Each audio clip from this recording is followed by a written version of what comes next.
yeah, we looking like giants. Trendsetter, high fashion, we stylish. Talking pressure on that, we apply it. Not talking playgrounds when I say that we slide. Nigga going live from the bricks where they wildin'. Big P, the mama couldn't stop smiling. You know the general concept of what we about to talk about. We finna talk about chivalry.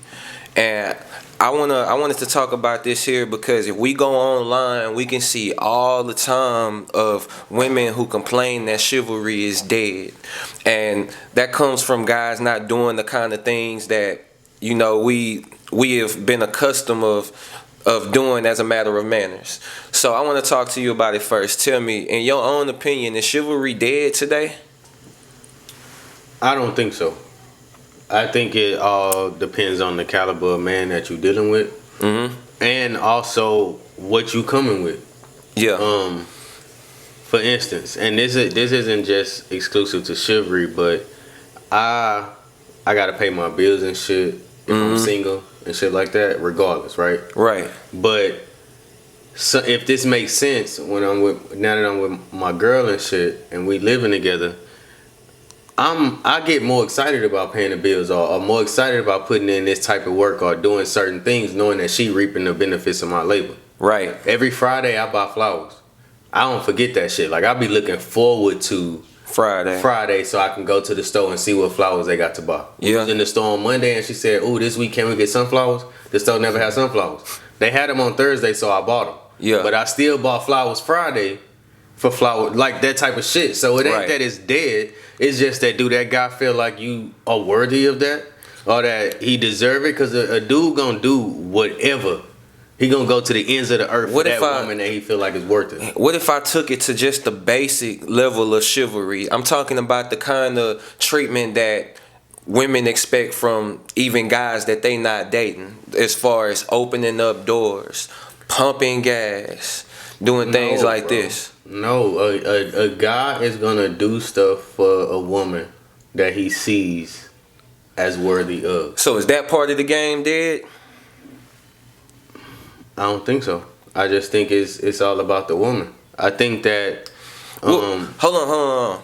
Because I'm saying before we even know who that woman is, as far as the basic levels of chivalry, as far as opening up the door for a person you never even speak to, for a woman you never even speak to. I count that as just manners. Because I'm going to do the same for a man. If me and you approaching the gas station at the same time and I don't know you, and I get to the door first, I'll fuck around and hold that door and let you walk in first. Yeah.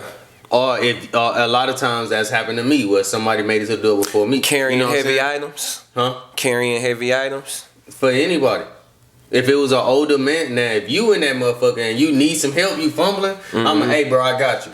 But if you just carrying 2 cases of water, I ain't gonna be like, hey bro, you want me to carry one of them cases of water? Yeah, I ain't gonna do that. But if you was an older man, 60 something. What if it's a female?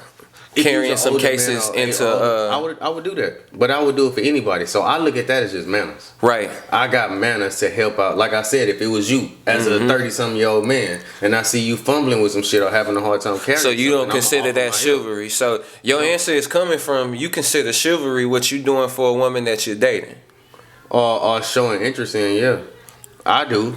Because anything outside of that, I would do for either party. Now, am I being chivalrous? You see what I'm saying? Yeah, I get what you. I'm doing that shit to anybody, no matter who it is. So when I think of being chivalrous to a woman, that got to be a woman that I'm showing some interest in or some shit like that. And then I'm walking around the car to open her door. I'm pulling her seat out when we sitting at a table at the diner. You know what I'm saying? Yeah. I'm allowing her to order her food first, shit like that. That's what I see as chivalrous. Okay. And how can I do that with a stranger? I'm not finna get up out of my table and go to somebody else's table to make sure that I pull this woman's seat out because of. Hey, that's a real good point. Okay, I'm glad you took it there. I wanna tell you, I went. You know how I am. I went to go check out Chivalry online, and I found some of the origins of it. Chivalry apparently was a term that was supposed to be used. It was used to define the way that soldiers and knights were supposed to treat citizens in times where they weren't at war. So when they came back from war, they were expected to not be these savage guys that they have to be to win wars. They were expected to be the total opposite, and that was supposed to be the code. Then, with TV and media took the concept and romanticized it. So I consider these things that you were talking about weren't chivalrous. I consider when I apply this definition to it based on how it used to be, be, though it wasn't necessarily about somebody you was with, right? I'm saying that was the way that was a basic level of humanity for guys who are otherwise warriors. So when we think about it like that, from there it shifted because of TV and media into this romanticized version that you could sell that was ultimately used to define the way a man was supposed to treat a woman. And so nowadays, I think that a lot of the confusion nowadays is simply that, you know, a lot of things have changed. Like, that's true. Number one, a lot of us. I don't believe that chivalry is dead because a lot of us, so many of us, especially in our community, are raised by women. And I believe that as long as we are raised by women, we get taught how to treat women. Like being in the house growing up with my grandmother and my mama, they always made sure I knew how to treat women because they were there. You know, that was extremely important to them. Is to know that the boys that they raise into men know how to treat women. And so I believe that a lot of women are like that. Especially a lot of mothers who don't have a father or a man in their life, in the life of their sons. I think that a lot of them will go and I think that it's changed what chivalry is, but I do think that they do it in good faith. They believe that if they teach him this, he can get a woman of some value. Is what I think that's coming from. I would agree with that, but I would have to say only in some instances though. That example would be true, but only in some instances. And I say that because a lot of men are raised by single women, or single women households. I think it's safe to say that the majority. But that relationship that man had with that woman, be it his aunt or his grandmother or his mama, is what dictates for real how he So treat you women. saying that even that his relationship with the woman that raised him, or in general a man's relationship with the woman that raised him, Dictates will supersede how he treat her her, teaching. Okay. Because he look at his mama in a certain light, and he got some kind of resentment towards his mama, and that ultimately makes him have a resentment towards all women. Men typically go for the woman that's most like their mama or closest to. And so the women that he find himself attracted to or attracting, he projects that resentment onto them because of the relationship with his mama. Okay, I can accept that. So if you got a good relationship with your mama, y'all on good terms, you know what I'm saying? You respect your mama, you chivalrous to your mama and shit. You likely gonna do that to another woman.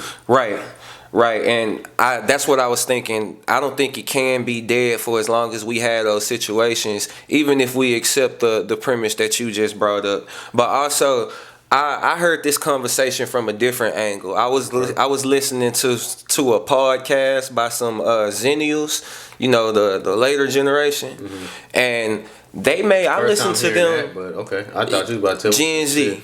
Oh, okay. I know. The younger folk that's kind of changing the game, man. I was listening to them talk about it, and I heard one of them make the point that chivalry is actually sexist, and that chivalry is likely being leveled down because of the new fluidity of gender roles and the idea of equality. So there's a segment of the population or a segment of women who don't want you to do stuff for them because they believe they take that as an insult, as if they couldn't do it themselves. Have you seen that before? I haven't seen that exact video, but I wanna elaborate on the part that chivalrous is sexist. Chivalry is sexist. Chivalry is sexist. Okay, so when I heard it explained, the way it was explained, the guy was kind of saying that chivalry is simply things that men are supposed to do for women, and chivalry has not been known to work the other way around. So if you believe in gender equality and that everybody is equal and you want to be treated as equal, then those things that are only requested from one gender or expected from one gender to another can't exist. The reason why I don't think that is because I think it's so closed-minded and simple-minded to think that chivalry is only a man thing. The society can paint it that way. Okay. But if you in a relationship or if it's a woman with the same likes or interests that I said that the man would have in her earlier. My girl just called me and asked me did I want beer on the way home. That's chivalrous to me. Chivalrous to me is an act of service or kindness to a certain person. So yeah, my girl ain't gonna pull out my seat before I sit down. Okay. But if I'm going to the restroom, she gonna order my drink for me because she know what I like. You know what I'm saying? When I open her door and make sure she in the car and I walk around the back of the car, she gonna unlock the door and, you know what I'm saying, push it open so that when I get to the door, I could just hop in. You feel me? Yeah. To me, that's chivalrous. And we have this closed thinking that, only a man can be chivalrous. Bro, my woman serves me all the time. Right. And vice versa. And that's all I see chivalry is. I guess this conversation come down to how you define chivalry then. Exactly. Because by the way that you putting it on the table, it frames it in a different light for me. I'm not gonna lie to you. Because these guys I was listening to, they were making the point that it's lopsided and that it's sexist because it's lopsided. You making the point that it's not lopsided and it can't be sexist if it's not lopsided. I don't think it's lopsided. I think that one statement can go into all of the other conversations that we have in our community. Okay. Like women don't submit to their men and shit like that. I don't believe that. Right. I just believe that a woman that's complaining about submitting ain't with the right nigga to submit to. And so she's never felt the need to. And so in the state of mind that she's in, never having that experience, is fuck submitting. That shit sound crazy. Or vice versa. The man being the leader of the household, a protector, a provider, being faithful, shit like that. He gonna do that to that woman that he feels is worthy of that. So when you say, it's lopsided, why ain't your woman catering to you in the same way you catering to her? I can agree with that. That's a good point. Big P, mama couldn't stop smiling. Drippy, we be draped in design. They been weak, all up solid.